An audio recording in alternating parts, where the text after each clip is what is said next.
আমেরিকার অর্থনৈতিক আকাশে কি নেমে এসেছে চরম বিপর্যয়? সাবেক মার্কিন প্রেসিডেন্ট ডোনাল্ড ট্রাম্প ইরানের বিরুদ্ধে কঠোর অর্থনৈতিক নিষেধাজ্ঞা ও সেকেন্ডারি স্যাংশনের ঘোষণা দিলেও তার প্রথম ধাক্কাটি এসে লেগেছে খোদ মার্কিন অর্থনীতিতেই।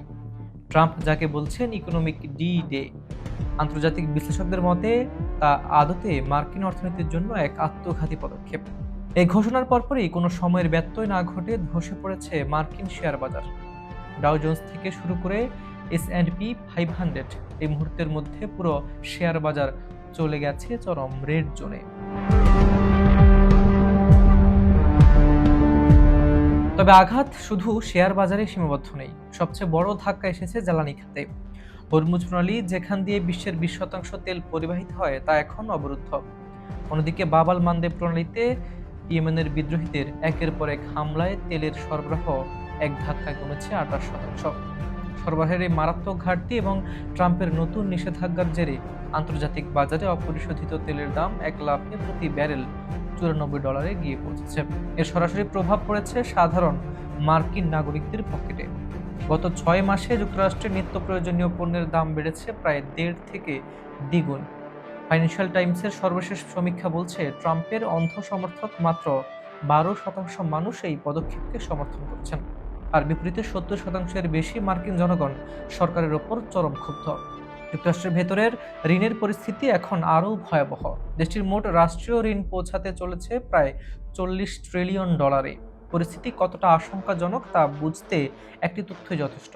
বর্তমানে প্রতি 67 দিনে মার্কিন ঋণ বাড়ছে $1 ট্রিলিয়ন করে।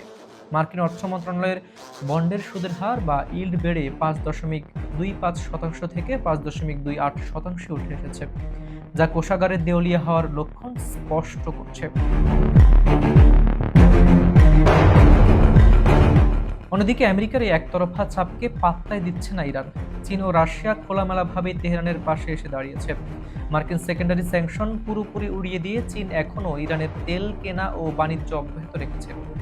ইরানের পররাষ্ট্রমন্ত্রী সৈয়দ আব্বাস আরাঘচি ট্রাম্পের এই পদক্ষেপকে 2026 সালের এক ফ্লপ সিনেমা বলে খোঁচা দিয়েছেন, কারণ 2012 ও 2018 সালের সর্বাত্মক চেষ্টাও ইরানকে দমাতে পারেনি।